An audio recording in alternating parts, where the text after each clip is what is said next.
She does not need to know yet. Those 6 words changed the way I looked at my family forever. I was 74 years old when I heard them, standing quietly in the hallway outside my son's kitchen. At first, I thought I had misunderstood. Age has a way of making people question their own ears. I almost kept walking. I almost pretended I had heard nothing at all. Looking back now, I am grateful I stopped. My name is Margaret Sullivan. For most of my life, I believe family was the safest place a person could have. I spent 48 years married to a good man named Robert. Together, we raised our son Daniel in a modest home outside Columbus, Ohio. We worked hard. We saved carefully. We taught him honesty, responsibility, and respect. At least, we tried to. Robert passed away 18 months before the day everything changed. Since then, life had become quieter. The house felt larger. The evenings felt longer. Sometimes I would find myself setting out 2 coffee mugs before remembering there was only me. Daniel and his wife Ashley checked on me often after Robert died. At first, their attention felt comforting. Ashley called every few days. Daniel stopped by on weekends. They offered help with groceries, home repairs, and paperwork. Everyone told me how lucky I was to have family nearby. I believed them. That Thursday afternoon, I had driven to their house with a container of homemade chicken soup. Daniel loved that recipe when he was growing up. Ashley's car was already in the driveway. I walked to the front door and realized it was slightly open. I heard voices coming from the kitchen. Without thinking much about it, I stepped inside. Then I heard Ashley speak. She does not need to know yet. Her voice was calm, matter of fact, not angry, not emotional. That somehow made it worse. I froze. Daniel said something I could not hear clearly. Ashley responded, "The timing has to be right. If we tell her now, she will start asking questions." Questions. The word echoed in my mind. Questions about what? I stood there holding the soup container against my chest. My heart was beating faster than it should have been. Part of me wanted to walk into the kitchen immediately and demand an explanation. Instead, I remained silent. Years of life had taught me something important. People reveal more when they do not know they are being watched. A few moments later, I heard chairs move. That was enough. I stepped backward, closed the front door a little louder than necessary, then knocked. Seconds later, Ashley opened it with a bright smile. "Margaret, what a wonderful surprise." If she was startled, she hid it well. Daniel appeared behind her and greeted me warmly. Everything looked normal. Too normal. We spent the next hour talking about weather, grocery prices, and the grandchildren. Ashley poured iced tea. Daniel complimented the soup. Anyone watching would have seen a happy family gathered around a kitchen table. Yet I could not stop thinking about those 6 words. She does not need to know yet. During the drive home, I replayed the conversation again and again. Maybe it was nothing. Maybe there was a reasonable explanation. But deep down, something felt wrong. For the first time since Robert died, I had the unsettling feeling that conversations about my future were happening without me. And I was beginning to suspect that the people leading those conversations were the very people I trusted most. For the next several days, I told myself there had to be an innocent explanation. Families keep surprises from one another all the time. Birthday gifts, vacation plans, holiday gatherings. The more reasonable part of my mind tried very hard to believe that was all I had overheard. Yet something refused to settle. Every time I remembered Ashley's voice, I felt the same uneasy sensation. It was not what she said. It was how she said it. Calm, certain, as though a decision had already been made. The following week gave me far too much time to think. Since Robert passed away, my days had become predictable. I woke before sunrise, made coffee, watered the flowers on the back patio, and read for an hour before beginning whatever errands needed attention. The routines brought comfort. They also left room for reflection. Looking back, I began noticing things I had ignored before. Ashley had not always been so involved in my life. In fact, for most of Daniel's marriage, we saw each other mainly during holidays and family celebrations. That changed after Robert died. Suddenly, Ashley was calling every few days.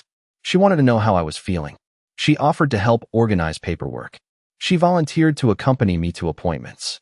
At the time, I considered it kindness. Now I found myself reviewing those memories from a different angle. One afternoon, she had asked whether maintaining such a large house felt overwhelming. Another time, she wondered if I had considered moving somewhere with less upkeep. A few months earlier, she casually mentioned how many retirees seemed happier after downsizing. None of those conversations had seemed unusual on their own. Together, however, they formed a pattern that was becoming difficult to ignore. The following Friday, Daniel invited me to lunch. We met at a small restaurant we both enjoyed. For most of the meal, the conversation felt normal.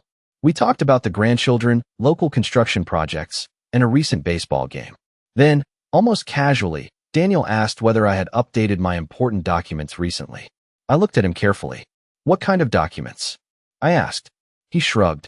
"You know, estate paperwork, financial information, things like that." The question itself was reasonable. Any adult child might ask something similar. Yet hearing it now felt different. I answered politely and changed the subject. Daniel did not push further, but I noticed the brief glance he exchanged with Ashley when she arrived near the end of lunch. It lasted only a second. Most people would never have noticed it. I did. That evening, I sat alone in my living room looking at an old photograph of Robert and me taken during our 40th wedding anniversary trip. He had always been a careful observer of people. One of his favorite sayings was simple: "When something feels wrong, do not panic. Just pay attention." The memory stayed with me. For the first time since overhearing that conversation, I stopped trying to explain everything away. Instead, I decided to do exactly what Robert would have done. I would pay attention. I would listen more carefully. I would observe without reacting. Whatever Daniel and Ashley were discussing, the truth would reveal itself eventually. And deep down, I had the growing feeling that the answers were much closer than I realized. The decision to pay attention instead of react changed everything. Once I stopped looking for explanations and started looking for patterns, I began noticing things that had always been there. The first clue appeared on an ordinary Tuesday morning. Ashley called while I was trimming roses in the backyard. Her voice sounded cheerful as always. She asked how I was feeling, whether I needed groceries, and if the air conditioning was working properly during the recent heat wave. Then, almost casually, she asked if I still kept all my important records in the same home office. The question seemed harmless enough. I answered vaguely and moved the conversation elsewhere. After hanging up, however, I stood quietly beside the rose bushes for several minutes.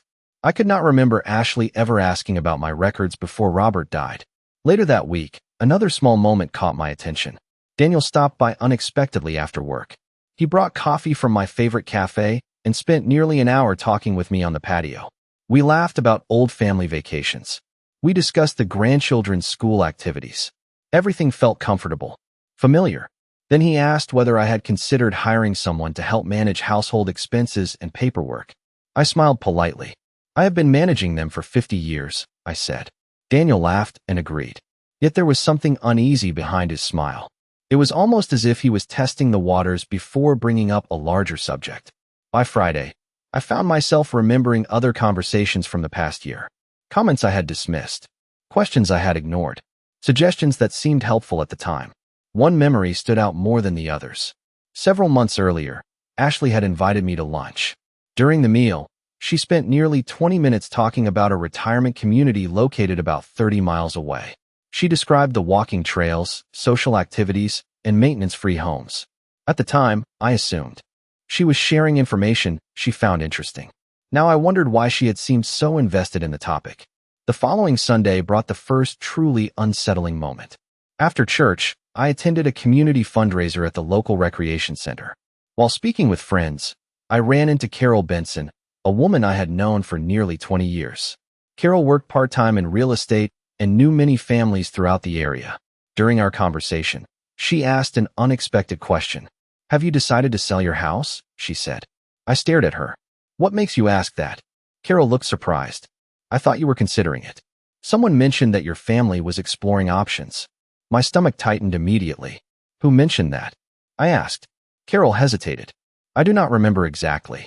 It came up during a conversation a few weeks ago." She quickly changed the subject, but the damage was done. The drive home felt much longer than usual. For the first time, my concerns no longer felt like vague suspicions. Someone had been discussing my future housing plans. The problem was simple. I had never discussed any such plans with anyone. That evening, I sat alone at my kitchen table watching the sunset through the window above the sink. The house was quiet. The same house Robert and I had worked decades to pay off. The same house where Daniel took his first steps. The same house where every family Christmas had been celebrated. Slowly, A realization settled over me. Whatever Ashley and Daniel were planning, it had progressed far enough that other people were hearing about it. And if strangers knew something about my future that I did not know, then I was no longer dealing with a misunderstanding. I was dealing with a secret. The discovery at the community fundraiser stayed with me all week. Every time I tried to focus on something else, Carol's question returned to my mind. Have you decided to sell your house? The troubling part was not that someone had mentioned the idea. It was that people seemed to believe a decision had already been made. A decision I knew nothing about. By Wednesday morning, I decided to test something. Instead of waiting for information to find me, I would quietly see what happened when I introduced a little uncertainty. Ashley called shortly after lunch. As usual, she asked about my day and whether I needed anything from the grocery store. The conversation felt perfectly normal. Then I mentioned, almost casually, that I had been thinking about making a few updates around the house. New landscaping, some kitchen improvements, perhaps even replacing the aging hardwood floors in the family room. There was a brief pause on the other end of the line. Very brief, yet long enough for me to notice. That sounds expensive, Ashley said carefully. Are you sure you want to invest that much into the house? I smiled despite the fact that she could not see me. It is my home, I replied. I have been thinking about staying here for a long time. Another pause followed, this one slightly longer. When the conversation ended, I sat quietly at the kitchen table. For the first time, I felt certain I was not imagining things. Later that week, another piece of the puzzle appeared unexpectedly. Daniel invited me to dinner at their house. The evening began pleasantly enough. The grandchildren talked about school. Ashley served a homemade pasta dish. Everyone laughed and shared stories. Yet beneath the surface, I sensed tension. Not anger. Not conflict. More like anticipation. As though they were waiting for the right moment to discuss something important. The moment finally arrived after dessert. Ashley placed her coffee cup down and smiled warmly. Margaret, have you ever thought about what the next 10 years might look like? She asked. The question sounded innocent. Almost thoughtful. Still, my heart sank. I suppose everyone thinks about the future, I answered. Ashley nodded. Of course. We just want to make sure you have the best quality of life possible. Daniel immediately agreed. Then they began discussing convenience. Less maintenance. Simpler living. Communities designed for active retirees. Everything was presented gently, respectfully. Yet one detail stood out. They spoke about my future as though they had already spent considerable time planning it together. Meanwhile, I listened quietly. I asked very few questions. The less I said, the more they revealed. By the end of the evening, I realized something important. Ashley was not improvising. These ideas had been discussed before, repeatedly, perhaps for months. Driving home that night, I passed the small park where Robert used to walk every Saturday morning. Without thinking, I pulled into the parking lot and sat there for a while. The sun was setting behind the trees. Families were packing up picnic blankets and heading home. For decades, Robert and I had built a life around trust. We made decisions together. We respected each other's voices. Now I found myself facing a painful possibility. The people closest to me were discussing my future without including me in the conversation. And the more I listened, the clearer it became. I was no longer trying to figure out whether a secret existed. I was trying to understand how much of my future had already been planned behind closed doors. 3 days later, the phone call arrived. At the time, it seemed like nothing more than an ordinary mistake. I was sorting through old photographs in the living room when my cell phone rang. The number was unfamiliar. Normally, I would have ignored it, but something prompted me to answer. A cheerful woman introduced herself and immediately began speaking as though she already knew me. Hello, Mrs. Sullivan. I am calling to follow up regarding the housing consultation. I frowned. I think you may have the wrong person, I said. There was a brief silence. This is Margaret Sullivan, correct? She asked. Yes. Another pause followed. I apologize, she said carefully. I was under the impression you were expecting our call. My pulse quickened. What kind of consultation? I asked. The woman hesitated. Retirement housing options and transition planning. The room suddenly felt very quiet. I looked across the living room toward the framed photograph of Robert resting on the mantel. I never requested any consultation, I said. The caller sounded genuinely confused. I am sorry. We received information indicating there was interest in discussing future living arrangements. She quickly apologized again and ended the call. For several minutes, I sat motionless. My heart was not racing. Strangely, I felt calm. The conversation had confirmed something important. Information about my future housing plans existed somewhere. Information I had never provided. Later that afternoon, I drove to a nearby coffee shop and met my longtime friend Linda Parker. Linda and I had known each other for more than 30 years. If there was anyone I trusted outside my family, it was her. After listening carefully, she folded her hands around her coffee cup and studied me for a moment. "Margaret," she said quietly, "have you ever considered that Ashley may think she is helping?" I nodded. "Yes, I have." Linda sighed. "Sometimes people convince themselves they know what is best for someone else." Her words stayed with me, because deep down, I did not believe Ashley was acting out of cruelty. That was what made the situation so difficult. Everything seemed wrapped in concern. Every suggestion came with a smile. Every conversation sounded helpful. Yet none of it explained why decisions appeared to be moving forward without my knowledge. 2 days later, another surprise arrived. While checking my mailbox, I found a packet from a senior living organization. Inside were brochures, floor plans, pricing information, and a handwritten note inviting me to schedule a tour. My address was correct. My name was correct. Everything looked legitimate. Yet I had never contacted the organization. As I flipped through the pages, one detail caught my attention. A small form had been partially completed. Several fields contained information about me: age, general location, housing preferences. Whoever provided the information knew enough about my life to answer basic questions. I closed the folder and placed it carefully on the kitchen table. By then, the pattern was impossible to dismiss. Someone had been gathering information. Someone had been discussing options. Someone had been taking steps toward a future that involved me without ever speaking to me directly. That evening, I sat on the back patio watching the sun disappear behind the trees. The summer air felt unusually still. For weeks, I had been searching for clarity. Now it was finally beginning to appear. The real question was no longer whether plans were being made. The real question was how far those plans had already gone. And for the first time, I found myself wondering whether Ashley and Daniel were the only people involved. After the brochures arrived, I made a decision that surprised even me. I stopped looking for proof. Proof would come eventually. Instead, I focused on understanding the people around me. There was a difference. For weeks, I had been chasing answers. Now I wanted perspective. The following Monday, Ashley called and invited me to lunch. Her voice sounded warm and enthusiastic. Nothing about her tone suggested tension or secrecy. If anything, she seemed more relaxed than she had in months. I accepted the invitation immediately. During lunch, I paid careful attention. Ashley talked about the grandchildren, neighborhood events, and an upcoming school fundraiser. She laughed easily. She asked about my garden. She even brought me a small potted plant as a gift. Looking at her across the table, I understood why this situation felt so confusing. Nothing about Ashley resembled a villain. She did not seem cruel. She did not seem dishonest. She seemed like a woman who genuinely believed she was doing the right thing. Yet that realization did not comfort me. In some ways, it worried me more. People who know they are wrong can sometimes be reasoned with.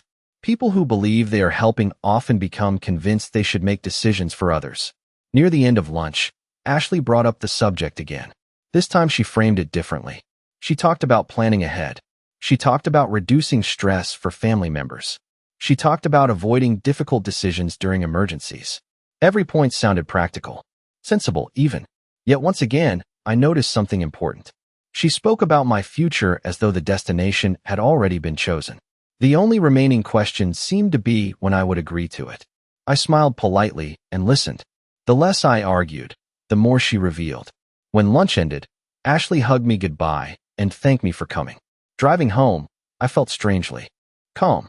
For the first time, I no longer felt angry or hurt. I felt focused. 2 days later, another unexpected opportunity appeared. Daniel called and asked if I would watch the grandchildren for an afternoon while he and Ashley attended an appointment. I agreed. During the visit, one of the children asked where his parents had gone. "They are looking at houses," he said casually before returning to his homework. I nearly dropped the glass I was holding. "What kind of houses?" I asked gently. He shrugged. "I do not know. Mom said they were looking at places for Grandma." The words settled over the room like a heavy blanket. Children rarely understand secrets. They simply repeat what they hear. For several minutes after that conversation, I sat quietly at the kitchen table while the grandchildren worked on school projects nearby. The final pieces were beginning to fall into place. Whatever plans Ashley and Daniel had been discussing were no longer theoretical. They were actively exploring options. More importantly, they appeared to believe those options would eventually become reality. That evening, I took a long walk through my neighborhood. The sidewalks were familiar. Every corner held memories. Robert teaching Daniel to ride a bicycle. Summer barbecues with neighbors. Holiday decorations glowing in front windows. This was not simply a property. It was a life. As darkness settled across the street, I reached a conclusion that changed everything. I would no longer wait for someone to explain their plans to me. I would allow them to reveal those plans themselves. And when the moment finally arrived, I intended to be fully prepared. Because whatever future Ashley and Daniel had designed in private, they were about to discover that I had plans of my own. The invitation arrived the following week. Ashley called on a Tuesday evening and asked whether I could come to their house for a family discussion that Saturday afternoon. Her voice sounded unusually upbeat. Daniel joined the call briefly and said there were a few important things everyone should talk about together. I agreed without hesitation. The moment I hung up the phone, I knew exactly what this meeting would be about. For weeks, I had watched the pieces move into place. The brochures, the questions, the conversations, the housing consultations. Now, finally, someone was ready to bring the subject into the open. Saturday arrived with clear skies and warm temperatures. I spent the morning tending to my garden and reading on the back patio. To anyone looking from the outside, it would have appeared to be an ordinary day. Inside, however, I felt completely focused. I was no longer confused. I was no longer searching for clues. I was waiting. When I arrived at Daniel and Ashley's house that afternoon, the atmosphere felt carefully prepared. The grandchildren were visiting friends. The dining room table had been cleared except for a neat stack of folders and a pitcher of iced tea. Ashley greeted me warmly and led me inside. Daniel seemed nervous. He smiled, but there was tension behind it.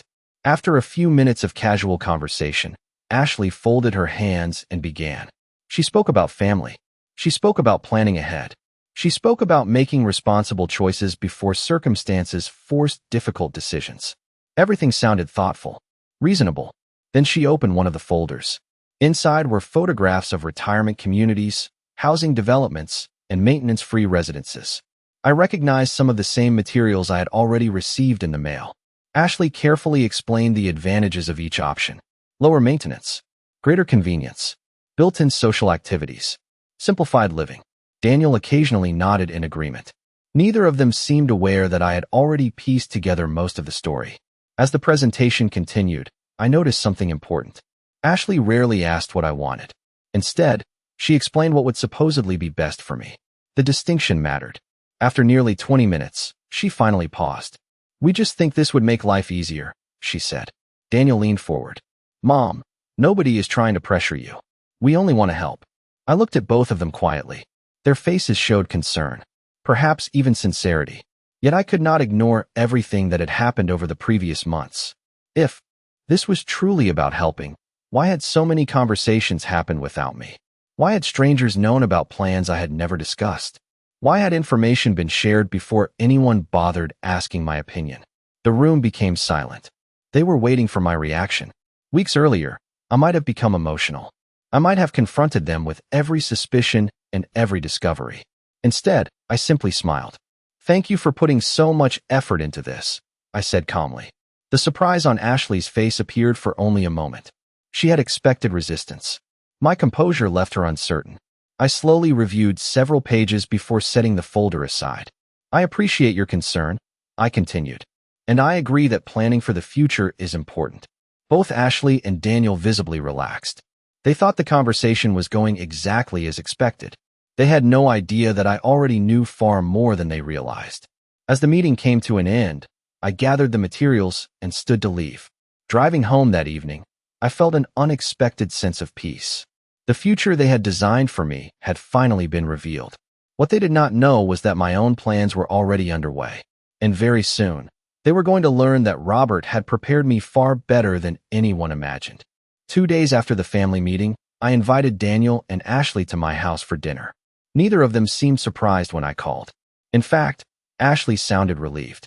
I suspect she believed I had spent the weekend considering the options she presented and was finally ready to move forward.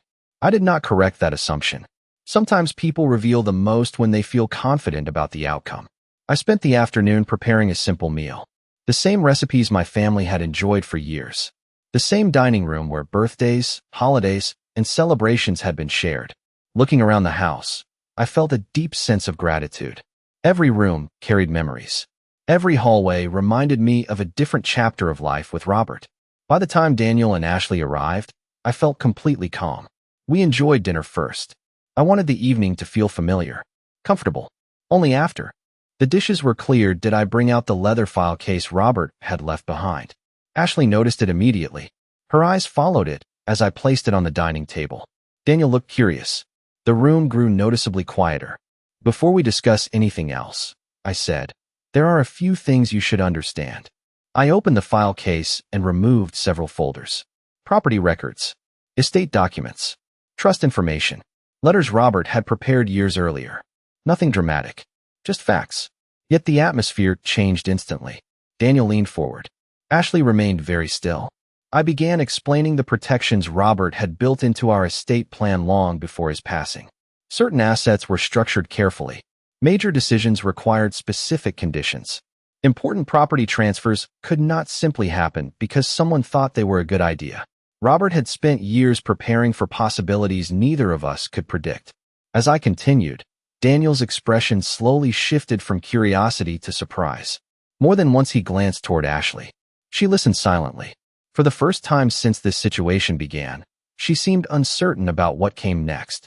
Then I removed a handwritten letter. Robert had written it several years before his death. The letter was addressed to me, but it contained a message about family, independence, and personal choice. I read several sections aloud. Robert reminded me that kindness should never replace consent. Concern should never replace conversation. Most importantly, no one should make decisions about another person's future without first listening to them. When I finished reading, silence filled the room. Daniel lowered his eyes toward the table. Ashley said nothing. The truth was finally sitting in front of all of us. Not accusations, not arguments, just reality. After several moments, Daniel spoke softly. I did not know Dad had prepared all of this. I nodded. Most people did not. Ashley finally cleared her throat. We were only trying to help. Her voice lacked the confidence I had heard during previous conversations. I know, I replied gently. But helping someone and planning their future for them are not the same thing. No one argued. No one raised their voice. They did not need to. The documents had already said everything that mattered. As the evening came to an end, I carefully returned the papers to Robert's file case. Looking across the table, I realized something important. The greatest surprise was not the existence of the plans they had made. The greatest surprise was how little they truly understood about the future they thought they had already arranged. And as Daniel quietly stared at the letter his father had written years ago, I knew the conversation that followed would change our family forever. For a long moment after I closed Robert's file case, no one spoke. The silence felt heavier than any argument could have. Daniel sat staring at the letter his father had written years earlier. Ashley looked down at the dining table. The confidence that had carried her through so many conversations seemed to have vanished. Eventually, Daniel broke the silence. "Mom," he said quietly, "I think I owe you an apology." I looked at him and saw something I had not seen for months. Not defensiveness, not uncertainty, understanding. "You do not owe me an apology for caring," I replied gently. "You owe me an apology if you stopped listening." Daniel lowered his eyes. I think I did. His honesty surprised me. It also saddened me, because deep down, I knew he had never intended to hurt me. Like many people, he had slowly allowed assumptions to replace conversations. He believed he understood what was best for me without ever asking what I wanted. Ashley finally spoke. "We honestly thought we were helping." Her voice sounded smaller now, less certain. "I know," I said, and I meant it. Over the previous weeks, I had spent a great deal of time thinking about motives. The truth was complicated. Ashley had never seemed motivated by cruelty. She genuinely believed she was solving a problem before it became difficult. The problem was that she had begun treating my life like a project instead of a person. There is an important difference between supporting someone and managing them. Somewhere along the way, that difference had been forgotten. The conversation continued. For nearly an hour. For the first time in a very long time, everyone spoke honestly. No brochures. No presentations. No carefully planned proposals. Just honesty. Daniel admitted that many of the discussions had started after Robert died because they worried about me living alone. Ashley admitted that she became increasingly convinced that moving would eventually be necessary. Neither of them realized how far those private conversations had drifted away from including me. As I listened, I felt something unexpected. Relief. Not because I had been right. Not because anyone had been proven wrong.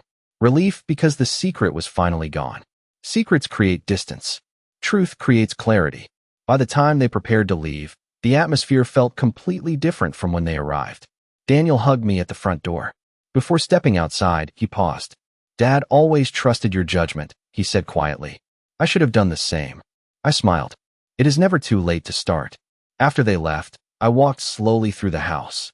The living room, the kitchen, the hallway lined with family photographs. Every room held a memory. Yet something had changed.